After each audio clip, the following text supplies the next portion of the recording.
ያን ዘፈን እንዴት አየው? ቶሌ ቶሌ ፎቴ ኦቴ ወጣ ወጣ እምብርቴ የሚለው ሰውዬ አዲስ አበባ ነው የተወለደው። ያዘፈኝ እኔ ያራዳል በአንድ አመቱ ከቻለው አያራዳል ያራዳል ይጅለው። እንዴት ነው ታዲያ? የሰፈር ነው የምትንቀሳቀሰው? እኔ ገርጂ አካባቢ ሮባ ዳቦ ወይስ መብራታዊ? ሮባ ወደ ፎቆች ወይስ ወደ ጂቲዜ? አረ ወደ ፎቆች። አውቅ ያለው ትግሬ ነው ምናምን ይላሉ። እና ትግሬ ቢሆን ማን ትግሬ ኢትዮጵያ አይደለ? ፎ ያለ ወጣት ነው። ምንድነው ትግሬ ሆነ አማራ? እኔ ምን አገባኝ? ለዘረኛ መሰልኩ አንተ ጥንዚዛ። በመልክ ቀንቶ እኮ ነው። አይገርምም? ትግሬ ነው ጥንዚዛ። ቅናት ነው። ይሄ ፎ ያለ ኢትዮጵያዊ ነው። ጸዳ ያለ ነው። ይመች አባቴ። አትስማው። ኮሜንት ላይ ጥንዚዛ በለው እየነገርኩ ነው። ይሄ እኮ 15 ሴቶችን የሚጠል መልክ ነው ያለው። ጎበዝ ተው እንጂ ምርጥ ኢትዮጵያ። አቤት አቤት አቤት አቤት።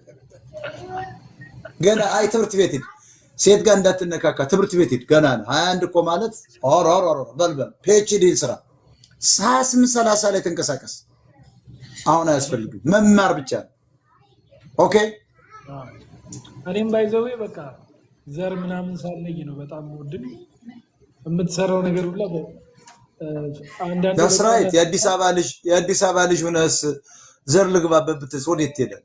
ውሸት እኮ ዝም ብለህ ባለበት ተንቀሳቀስ። ኢትዮጵያዊ ሆነ አይ ያንተ መልእክቶች አንዳንዴ ቁም ነገር ተወዳቸዋለህ። መልእክቶች እንደ ቁም ነገር ጠንካራ ናቸው።